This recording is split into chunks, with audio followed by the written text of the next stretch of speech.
Today we will show you how to download Roblox and install it in our PC. Just go now to Google and put here, this is the link, just put Roblox, download and go and put, this is the first link, download Roblox and go and put download or telechargement application in Windows. Go or go to Microsoft Store and put research Roblox and go to it and download it. Okay, the first now we will install it. Just go. This is application. This is a setup. Go click and we will wait.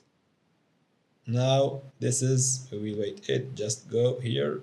Okay, we will wait it. This is Roblox Studio application the first, and we will wait it a few minutes or a few seconds for installing.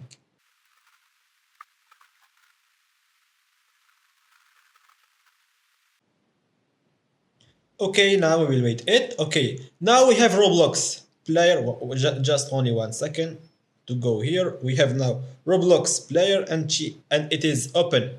Manual automatic. Now we can here put our account or you can go create account and we have a video in our channel. Go to create account and thank you for watching. Don't like, subscribe and thank